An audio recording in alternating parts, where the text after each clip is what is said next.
അടുത്ത വീട്ടിലെ ആചർത്താത്തേൻ്റെ പ്ലാവിൻ്റെ കൊമ്പടന്ന് വീണുകൊണ്ട് നീ ഞങ്ങൾക്ക് ചുറ്റുവട്ടത്തുള്ള എല്ലാവർക്കും ചക്കപ്പേരി കേട്ടോ. ഇത് ഇടിച്ചക്കേൻ്റെ പാകമൊക്കെ തെറ്റിയിട്ടുണ്ട്, നല്ല കൊത്തൻ ചക്കയാണ് കേട്ടോ. അപ്പോൾ 2 കഷ്ണം എനിക്കും കിട്ടിയിട്ടോ. അപ്പോൾ ഞാൻ വേഗം അത് തൊലൊക്കെ ചെത്തിയെടുത്ത് വേഗം ചെറുതാക്കി അരിഞ്ഞ് നല്ല ഉപ്പേരി വെക്കാമെന്ന് വിചാരിച്ചു കേട്ടോ. ആദ്യം ഓർത്ത് ചെറുപയറിലിട്ട് വെക്കാതെ, പക്ഷേ ഇത് അല്ലാതെ അരിഞ്ഞെടുത്തപ്പോൾ തന്നെ ഒരു പാത്രം നിറയാൻ മാത്രം ഉണ്ടായിരുന്നു കേട്ടോ. അപ്പോൾ അത് ചെറുതാക്കി ഇങ്ങനെ കുരുങ്ങനാ അരിഞ്ഞെടുത്തു കേട്ടോ. ഇത് ആവിയിൽ വേവിച്ചാലും നല്ലോണം വേവിച്ചിട്ട് വറവിട്ടാലും നല്ല രുചിയുണ്ട് കേട്ടോ. നല്ല ചുവന്നമുളകും വെളുത്തുള്ളിയും കറിവേപ്പിലൊക്കെ ഇട്ടിട്ട് നല്ല വറുത്തിട്ടാൽ നല്ല രുചി. അത് മാത്രം മതി കേട്ടോ ചോറിനാൻ. അപ്പോൾ ഒരു വിധത്തിൽ ഞാൻ അങ്ങനെ കൊത്തി കൊത്തി അരിഞ്ഞെടുത്ത് പാത്രം നിറയാറായിട്ടുണ്ട് കേട്ടോ. പക്ഷേ എനിക്കിതൊന്നും അല്ല കേട്ടോ പണി. അരിയലൊക്കെ വേഗം കഴിയും. ഈ കൈയൊന്ന് വൃത്തിയാക്കലുണ്ടല്ലോ, അതൊരു പണി തന്നെ കേട്ടോ. അപ്പോൾ നമുക്ക് റേഷൻ കടയിൽ നിന്ന് മണ്ണെണ്ണ കിട്ടാനില്ല. അപ്പോൾ ഞാൻ കുറച്ച് തുള്ളി വെളിച്ചെണ്ണ ഇങ്ങനെ ഒഴിച്ചെടുത്ത് കൈയൊക്കെ നല്ലോണം ഇങ്ങനെ ഉരച്ചുരച്ച് വൃത്തിയാക്കി എടുത്തിട്ടോ.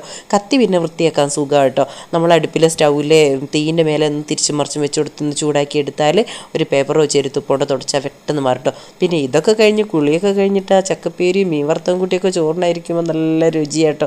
ആദ്യത്തെ ചക്കയായതുകൊണ്ട് ഇപ്പോൾ നല്ല രുചിയുണ്ട് കേട്ടോ. മഴയൊന്നും പെയ്യാത്തതുകൊണ്ട് അടിപൊളിയാണ്.